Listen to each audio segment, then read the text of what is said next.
et cela signifie aussi la durabilité dans le secteur technologique. En d'autres termes, conjugué et non divisé. Manfred Weber. Margaret Vestager souhaite vous poser une question.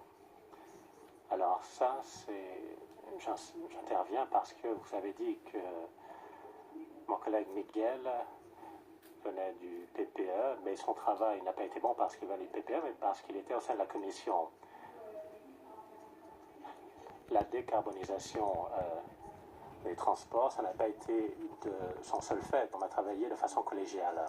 Et vous savez, le changement climatique, ça nous dépasse nous tous. Et par conséquent, les appartenances partisanes n'ont qu'une importance secondaire. Nous avons déjà un acquis, pourquoi ne pas utiliser cet acquis? Merci. Oui, c'était mon point de départ. Je dis ne créons pas de division sur ce point. Nous sommes tous d'accord sur les objectifs. Franchement, vous savez qu'au groupe libéral, il y a beaucoup de vos amis qui partagent nos inquiétudes quant à la rapidité d'exécution. En 2050, nous devrons avoir une industrie neutre en carbone. Je m'y engage, mais sans punir les plus pauvres. Travaillons avec l'innovation ensemble pour passer à l'étape suivante et soyons fermes. Merci, Manfred Weber. Et il y a encore une demande d'intervention de Nico Cuet, je vous en prie. Je trouve assez insupportable ce genre de discours. On a fermé les hauts fourneaux de Liège et de Florange dans la sidérurgie il y a pratiquement 7-8 ans. Les organisations syndicales avaient toute une série de propositions pour faire des aciers spéciaux qui ne devaient plus être lavés, qui auraient pu aider à la production et au recyclage de ces matières. Imaginez le nombre de mètres cubes d'eau et de détergents qu'on n'aurait pas rejetés dans les égouts et qu'on aurait pu produire ici en Europe. Mais vous avez préféré, avec M. Tajani, donner raison à M. Mittal pour que l'on ferme les hauts fourneaux et que l'acier vienne d'autres pays extérieurs à l'Europe en polluant 2 fois plus que notre sidérurgie. Merci, Nico Cuet. Votre réaction, Manfred Weber? Il faut comprendre que les Européens sont certes ambitieux. Et le principal objectif de la future présidence de la Commission sera également d'être de convaincre le reste du monde. Nous ne pouvons pas seuls sauver le climat. Il faut le faire avec nos partenaires mondiaux. C'est la raison pour laquelle l'Union européenne et la Commission européenne doivent faire preuve d'ambition sur la scène mondiale afin de travailler à un développement mondial, afin qu'on s'engage à lutter au niveau mondial contre le changement climatique. En Europe au moins. Thank you very much. Thank you all for your... Merci beaucoup. Merci à vous tous pour vos réponses. Et nous passons au sujet suivant. Le sujet suivant est un sujet qui peut sembler technique, mais je pense que c'est une question qui est une source de mécontentement chez beaucoup de personnes sur le continent. C'est le sentiment d'injustice et d'inéquité. Des multinationales telles qu'Apple, Google et Nike ne paient que des impôts marginaux, souvent moins de 5%, alors que nous, citoyens lambda, nous devons payer entre 20 et 40%. Notre question au candidat est la suivante. Quels pays dans l'Union européenne sont, selon vous, des paradis fiscaux et comment changer leur comportement de façon à faire en sorte qu'Amazon paie autant que le libraire d'à côté? On commence par Margaret Vestager. Oui, c'est une question dont je me suis occupé au premier chef. Vous êtes très généreux, vous dites que c'est un pays 5%, mais d'autres payent 0,0%. On l'a vu dans le cas d'Apple. Vraiment, il y a beaucoup de travail à accomplir. Ce que nous disons, c'est que bon, les États membres changent de leur fiscalité en Irlande, aux Pays-Bas, au Luxembourg, en Belgique, à Chypre. Le changement est en route. Nous avons déjà contribué beaucoup à ce changement, mais il faut 2 choses. Il faut la taxation du numérique. Beaucoup d'entreprises y échappent, et d'autres entreprises, certes, payent leurs impôts. Donc c'est injuste. Deuxièmement, il faut un minimum d'impôt des sociétés. Sinon, ce sera la course vers le bas. Et il faut que les entreprises contribuent à des sociétés dans lesquelles elles font de très bonnes affaires. Et il faut vraiment une équité fiscale. Très brièvement, les pays que vous avez cités sont des paradis fiscaux. Pour moi, un paradis fiscal, c'est là où tout le monde paye ses impôts. Merci beaucoup, Margaret Vestager. Madame Keller, êtes-vous aussi optimiste que Madame Vestager? J'espère, parce que on voit quand même que la situation est grave. Les grandes entreprises, vous l'avez dit, payent très très peu d'impôts. Donc les membres les plus forts de la société se détournent de leurs responsabilités. Et ça coûte énormément aux contribuables. On ne peut pas construire des écoles, réparer les hôpitaux, les entretenir, avoir un bon système de soins de santé. Donc il est absolument essentiel de créer une équité fiscale. Ça fait partie de la justice sociale. Nous avons donc besoin de taxer les entreprises du numérique qui échappent tellement facilement à l'impôt.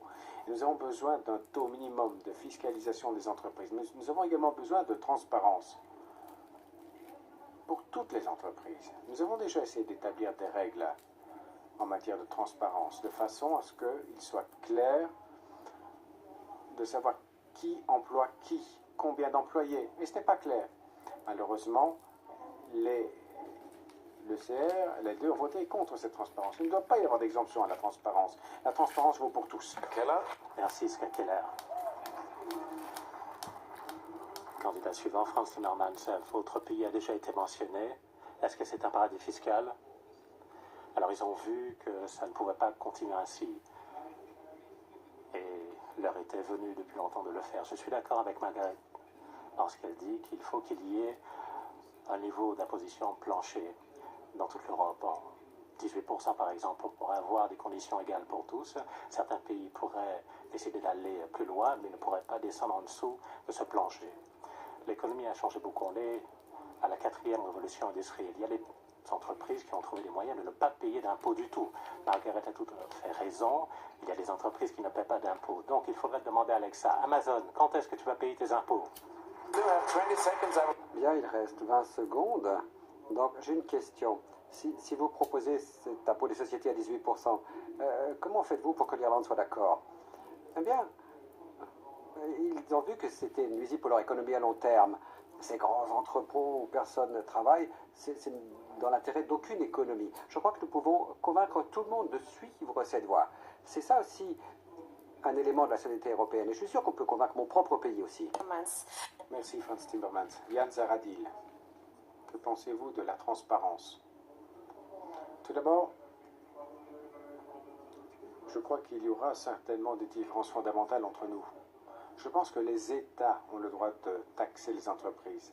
L'Union européenne n'est pas un État. Certains souhaiteraient sans doute que l'Union européenne fût un État. Moi, je veux bien. Et je comprendrais également que l'on demande une assiette fiscale européenne. Moi, non. Effectivement, et là, je suis d'accord, il faut interdire l'évasion fiscale. Et je pense, et comment alors? Eh bien, par un échange d'informations. Un échange d'informations pour toutes les entreprises dont le chiffre d'affaires dépasse 750 millions d'euros. Il faut veiller à ce qu'elles paient leurs impôts là où elles le doivent. Comme ça, c'est très facile de les identifier. Et ils paieront leurs impôts au niveau national. Il ne faut pas les taxer au niveau pan-européen, mais au niveau national. Madame Vestager a fait un excellent travail d'ailleurs, je tiens à le souligner. Elle essaie de trouver une égalité des règles de fonctionnement et de jeu afin de créer un écosystème concurrentiel pour les entreprises en Europe.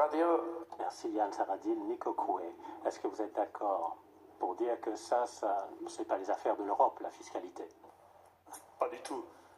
Je pense qu'il faut bien mesurer que nous avons en Europe des zones où on a enlevé la totalité des services publics. On a enlevé l'école, on a enlevé la maternité, on a enlevé les transports en commun, on a enlevé tout ce qui est la richesse, tout ce qui fait en sorte que les impôts puissent servir à l'ensemble de la population. Ça fait combien d'années que l'on discute d'essayer d'harmoniser, ne serait-ce qu'harmoniser les impôts au niveau européen et éviter le dumping fiscal qui existe au niveau européen. Ils sont là, ils ont eu le pouvoir pendant des années et même ça n'a pas été fait. Donc je pense qu'il faut à un moment donné arrêter les discours bienveillants et passer à l'offensive. Sur la fraude fiscale, est-ce qu'on s'imagine que 850 milliards de fraude fiscale, c'est combien d'écoles, combien de services publics, combien de soins de santé on peut corriger avec ça? Et enfin, il faudrait peut-être qu'on ait la décence, me semble-t-il, que les lanceurs d'alerte qui sont des éléments et qui dénoncent les scandales financiers soient protégés et non pas condamnés. Thank you. Thank you. Merci Nico Coué. Manfred Weber. J'étais un Européen fier lorsque la Commission européenne a décidé d'agir contre l'Irlande. Margaret, toi et Jean-Claude Juncker, Vous avez dit qu'Apple devait payer sa part juste aux sociétés européennes. C'est ça qu'il faut continuer à faire, utiliser notre cadre réglementaire, notre force économique pour que tout le monde paie. Mais il faut répondre également à une autre question. La lutte contre les paradis fiscaux et la justice fiscale, on est d'accord là-dessus. Moi, je souhaite utiliser l'argent venant de ces impôts dans le secteur numérique pour aider les perdants de la numérisation. Donc, on est d'accord sur les grandes idées, mais la question, c'est comment procéder. Et donc, dans certains domaines, il faudra passer de l'unanimité à la majorité dans certains domaines fiscaux. Ça sera ça l'aune à laquelle on va juger nos engagements européens. De façon générale, je crois à la concurrence fiscale, mais dans des domaines tels que le numérique, il faut qu'il y ait un cadre européen. Thank you, Manfred. Merci Manfred Weber. Alors à ce stade du débat, vous avez tous utilisé votre premier droit de réplique. Il vous en reste un. Je vous remercie de toutes ces réponses. L'environnement, la fiscalité, voilà des sujets brûlants, nous l'avons vu. Anastina, comment les gens réagissent-ils en ligne? Eh bien oui, nous voilà sur la plateforme médias sociaux. Voilà, en ligne, vous êtes très actifs avec le hashtag Tell Europe. Vous faites entendre votre voix, je tiens à vous en remercier. Je vais essayer de mieux vous faire comprendre ce que les gens disent en ligne. Je vais vous montrer un panneau de mots. Climat, vert, voilà les mots-clés que l'on retrouve le plus. Beaucoup d'entre vous voudraient mieux connaître les candidats eux-mêmes aussi, en savoir plus sur la commission, sur les élections qui vont avoir lieu le 23 au 26 mai. Autre sujet très populaire, l'égalité homme-femme. Nous avons quelqu'un ici qui voudrait savoir comment les candidats vont s'attaquer aux écarts salariaux. Et la montée aussi des mouvements populistes, eurosceptiques dans plusieurs pays européens. C'est un sujet qui interpelle certains d'entre vous. D'autres ont exprimé une certaine méfiance vis-à-vis de l'Union européenne. Je vais vous montrer un tweet venant d'Allemagne qui, me semble-t-il, résume le sentiment de certains d'entre vous.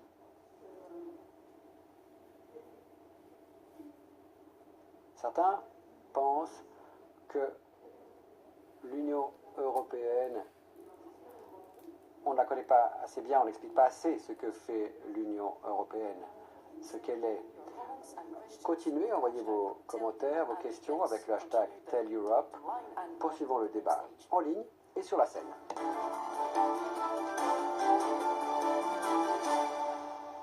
Thank you very much, Anastina. Merci Anastina. Maintenant, nous allons passer à notre politique extérieure. L'Union européenne, quelle est sa place dans un monde dominé par les États-Unis et la Chine? De plus en plus, l'Union européenne se trouve engagée dans un bras de fer avec ces géants, que ce soit sur l'accord nucléaire avec l'Iran, Nord Stream 2, sur les accords de libre-échange. Sans cesse, le président Donald Trump menace d'imposer de nouveaux droits de douane sur les marchandises européennes. Donc c'est un sujet très large. Nous voudrions avoir un aperçu de votre position sur ces questions. Et la question que je vous poserai, donc, en tant que candidat président de la Commission, pour conclure un accord avec Donald Trump, ce qui sera vraisemblablement des tâches du futur président de la Commission européenne, et afin d'éviter un dommage à l'économie européenne, êtes-vous prêt à ouvrir les marchés européens aux produits agricoles américains, y compris les OGM, comme apparemment l'exige Trump? Tout d'abord, Ska Keller. No. Non.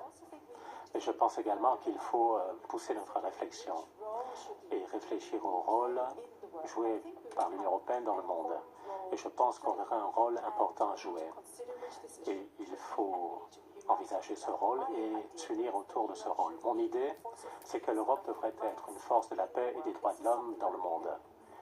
C'est là-dessus qu'on peut envoyer des signaux forts. Et on agit déjà, on est le plus grand bailleur de fonds pour ce qui est de la défense des activistes des droits de l'homme dans le monde. Mais on n'est pas cohérent. Dans le même temps, en tant qu'État membre de l'Union européenne, on envoie des armes à des dictateurs parfois aux dictateurs qui oppriment ces militants des droits de l'homme. Donc il faut être cohérent et arrêter l'exportation de ces armes dans les zones de conflit, qui bloquent souvent ceux qui fuient les zones de conflit. Il ne faudrait pas non plus être en refuge pour les dictateurs qui mettent leur argent dans nos banques. Il faut être cohérent et veiller au respect des droits de l'homme en tout temps et partout. Thank you, Ska. Merci, Ska Keller. Franz Timmermans. Alors, que faire face aux États-Unis, à la Chine? Eh bien, nous sommes unis. Mais s'il y a des dirigeants en Europe qui sont les meilleurs amis de Vladimir Poutine et vont lui demander de l'argent, et qui après demandent audience à Donald Trump qui veut affaiblir et briser l'Union européenne, comment créer l'unité? Il faut bien comprendre quels sont les enjeux pour nous, Européens. C'est la première fois de l'histoire qu'il y a un président américain qui pense qu'il est de son intérêt d'avoir une Europe faible et divisée. Pour nous, c'est dangereux. Si nous sommes faibles et divisés, nous ne pourrons pas défendre nos valeurs dans le monde. Il nous faut l'unité européenne. Nous devons convaincre ces forces politiques qui pensent que Poutine est leur meilleur allié, de Farage, Salvini, Stracher, tous ces gens, ils doivent comprendre qu'ils n'agissent pas dans l'intérêt des citoyens européens. Nous devons être unis, fermes face à Trump, face à Poutine. Sans cela, ce sont eux qui définiront le ton, qui définiront l'avenir, et ça, nous ne pouvons pas le permettre pour l'avenir de nos citoyens. Merci. Manfred Weber, peut-on dire non à tout ce que s'exige Monsieur Trump? Non. Les Américains restent nos amis. Nous avons tellement de valeurs en commun. La liberté de la presse, un judiciaire indépendant, l'égalité homme-femme, la démocratie. Nous avons tellement de points communs. C'est pourquoi je ne veux pas lutter contre le peuple américain. Et ce qui se passe au sein de la Maison-Blanche, ce n'est pas notre façon de faire de la politique. C'est pourquoi il faut être très clair. Moi, je serais prêt à offrir au président américain un accord sur les marchandises industrielles, un accord commercial en d'autres termes, mais seulement dans un esprit de partenariat. Si vous voulez nous imposer quelque chose, nous devrons réagir et nous devrons nous y opposer.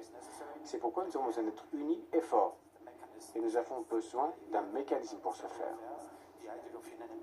C'est pourquoi l'unanimité dans les affaires extérieures ne fonctionne pas. Nous l'avons vu pour le Venezuela, on n'est pas assez rapide. Nous devons passer au vote de la majorité qualifiée. Ce n'est qu'avec ce nouveau mécanisme que nous arriverons à faire prévaloir la force de l'Europe et la force de nos valeurs. Thank you, Manfred.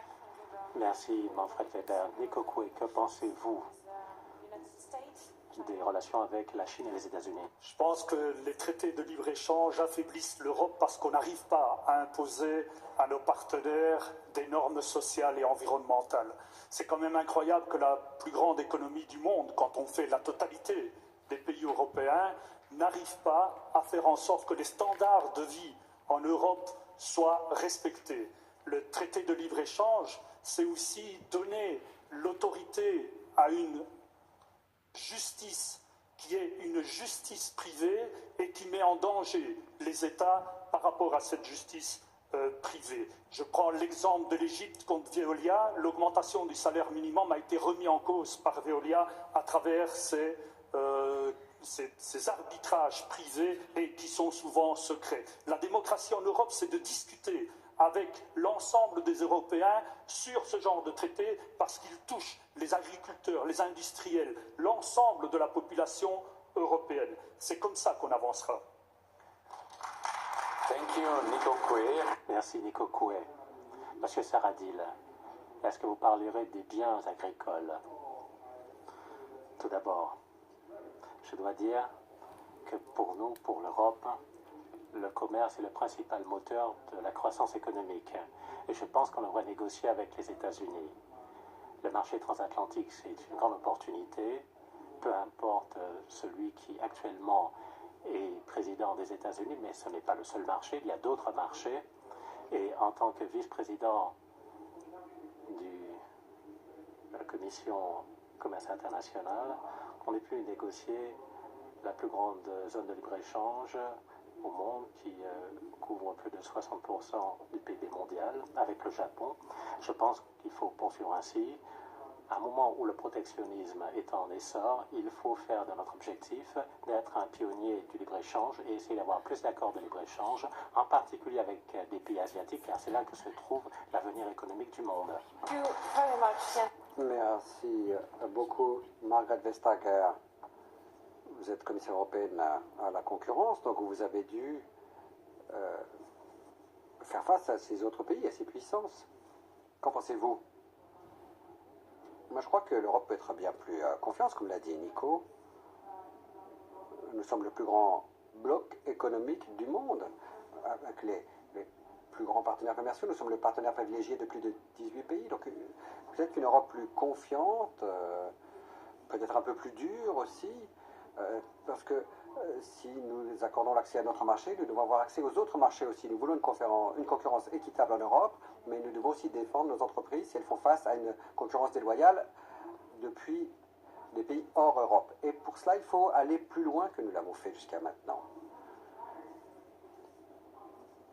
Vous voulez que je m'arrête de parler? C'est comme ça que je dois interpréter votre langage corporel? Je vous en prie. Allez-y, merci. Moi, ce que je voulais dire, c'est que nous avons retiré l'ancien concept de libre-échange pour arriver sur des échanges à base de valeurs. Bien sûr, nous avons des intérêts en matière d'agriculture, comment les animaux sont-ils traités, et c'est pourquoi l'accord commercial avec le Japon et le Canada sont finalement de bonnes nouvelles. C'est ainsi que l'on peut avoir des échanges de façon positive, et cela crée des millions d'emplois. Merci. Nico Coué voulait répliquer. Who you want to challenge? Mais à qui voulez-vous adresser ce droit de réplique? M. Timmermans, parce que M. Timmermans est vice-président de la Commission européenne, et je sais que dans sa famille politique, en tout cas en Wallonie, il y a eu beaucoup d'opposition à ce traité de CETA, avec Paul Magnette comme président de Wallonie. On n'arrive pas à comprendre comment ça se fait que si on a un certain nombre de visions pour le futur à travers ces traités, on accepte que ce soit négocié pratiquement en dehors des États et dans le secret d'une genre de justice extra-européenne. Est-ce qu'on n'a pas d'institutions suffisamment démocratiques et suffisamment fortes pour faire en sorte que ce soit débattu avec les citoyens européens, que la démocratie prenne sa place? Je vous dis directement que ce qu'a fait Paul Magnette, ce que vous avez fait ensemble, a vraiment eu une grande influence sur la nature des traités. Ça a vraiment changé la chose. Vous avez mentionné l'arbitrage. Maintenant, c'est beaucoup plus public qu'avant. Ça a été confirmé même par la Cour de justice au Luxembourg. Donc, votre action et celle de Paul Magnette nous a vraiment aidé de pousser ça dans la direction d'un débat beaucoup plus public. On n'est pas à la fin, on a encore beaucoup de choses à faire. Mais déjà, les traités de commerce ne sont plus des choses décidées dans des chambres par des experts. C'est une chose qui fait partie du débat public. Thank you very much, Francis Timmermans. Manfred. Merci, Francis Timmermans. Manfred Weber, vous aussi, vous voulez utiliser votre dernier droit de réplique? À qui l'adressez-vous? À M. Coué. Je voudrais réfléchir un instant et revenir un instant sur les problèmes commerciaux. Aujourd'hui, 36 millions d'emplois au sein de l'Union européenne dépendent des échanges commerciaux. Nous sommes un continent marchand. Notre économie repose sur le commerce. C'est pourquoi je ne comprends pas pourquoi les partis de gauche, c'est-à-dire les Verts, mais aussi la gauche unitaire et nos amis socialistes, ne veulent pas dire oui au commerce pour améliorer le monde. Moi, je voudrais, par exemple, qu'on supprime le travail des enfants au niveau mondial. Mais utilisons moins le commerce pour améliorer le monde. Par exemple, sur cet aspect, vous ne pouvez pas refuser ceci. Monsieur qui a un commentaire sur ce point. Nico Coué, you can answer, please. Pouvez-vous répondre, s'il vous plaît? De nouveau, c'est des discours, mais dans votre pratique, vous êtes en train de diminuer les normes sociales, les normes environnementales pour faire face à ce commerce international. Vous ne mettez pas en place les mécanismes nécessaires, les agences, à la limite, qui permettent de s'opposer à la diminution de la qualité de vie des Européens, et vous tenez systématiquement des discours qui ne permettent pas aux Européens de maintenir leur standard de vie. Il y a aussi une consommation interne au niveau européen, M. Weber, je vous le rappelle, qui est relativement importante et qui a aussi un certain nombre de millions de personnes qui travaillent pour cette économie interne. Avec vos commerces de traités internationaux, vos traités internationaux du commerce tuent cette vitalité à l'intérieur de l'Europe. Thank you very much. Merci, Nico Coué. On m'a adressé une réplique, et donc je pense que j'ai le droit à 30 secondes d'intervention. Je pense que le commerce peut jouer un rôle important, mais ça doit être un instrument, un moyen servant une fin et non pas une fin en soi. On a l'impression que plus on commerce, mieux c'est. Non, il faut voir ce qu'on fait dans le cadre du commerce. Si l'on libéralise tous les services, ce n'est pas bon non plus pour l'économie européenne. Si l'on extrait des matières premières dans d'autres pays, ce n'est pas bon au sens où cela ne permettra pas d'avoir un système multilatéral de développement. Et par conséquent, il faut être prudent. Lorsqu'on parle de commerce, c'est fait pourquoi et dans quel but. Thank you very much. Merci beaucoup. Alors, qui s'adresse votre droit de réplique? Monsieur Zaradi. J'ai une question pour Monsieur Weber. À mon grand étonnement, il a dit qu'il serait favorable à un vote à la majorité qualifiée en matière de politique étrangère. Moi, je continue à croire que la politique étrangère est régie par les intérêts nationaux, par le concept de souveraineté. Nous le voyons, par exemple, en Libye, l'Italie appuie le général Haftar, alors que la France, ou c'est l'inverse peut-être, il y a un pays qui appuie un des seigneurs de guerre et l'autre pays soutient le gouvernement légitime de Tripoli. Alors comment réconcilier cela? Comment amener un pays à adopter une autre position en vertu du vote à la majorité qualifiée? Ça ne fonctionnerait pas, ça ne ferait qu'accroître les divisions entre pays européens. How to manage it? La véritable question n'est pas une question de gestion. On peut s'interroger sur la nécessité, le principe de nécessité. Prenons l'exemple libyen. C'est une chose, mais il y a aussi le Venezuela. Il a fallu 4 semaines pour prendre une position commune contre le régime communiste de Maduro. 4 semaines, notamment à cause des représentants italiens et grecs. Ce n'est pas l'Europe dont je rêve. Je rêve d'une Europe qui défende nos valeurs de démocratie, d'état de loi, de liberté.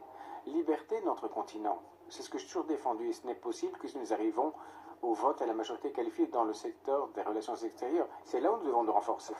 Merci Manfred Weber. Et un autre droit de réplique de Margaret Vestager. Qui s'adresse à qui? J'aimerais simplement parler de commerce avec SCA. Parce que je pense qu'il y a également une dimension changement climatique. Par exemple, il y a une entreprise slovène qui est très connue et qui développe des aéronefs électriques. On a des grandes entreprises européennes qui fabriquent des pompes, des turbines éoliennes, et l'on voit comment est-ce que l'on peut transformer les déchets en ressources. Et toutes ces solutions peuvent être exportées. Mais on ne peut pas exporter si on ne peut pas commercer et utiliser le commerce comme moyen, notamment pour rassembler les différents pays du monde et pour trouver les meilleures solutions qu'on connaît déjà d'ailleurs. I agree. And yes, we don't want to stop. Je suis d'accord, nous ne voulons pas cesser ces échanges commerciaux, mais il faut tenir compte de la dimension climatique. Les accords commerciaux actuels ne contiennent rien de ce genre. On ne tient pas compte des émissions de CO2 que l'on crée. L'accord de Paris n'est cité dans aucun de ces accords commerciaux. Même les droits humains, bon, c'est un petit ajout à titre décoratif, mais il n'y a pas de sanctions prévues. Il faut donc qu'on ait les accords de Paris, tous les aspects climatiques dans les traités commerciaux. Jusqu'à maintenant, nous n'avons pas obtenu une majorité pour cela au Parlement européen, mais nous nous battons. L'accord de Paris, les objectifs climatiques doivent être partout, y compris dans les accords commerciaux.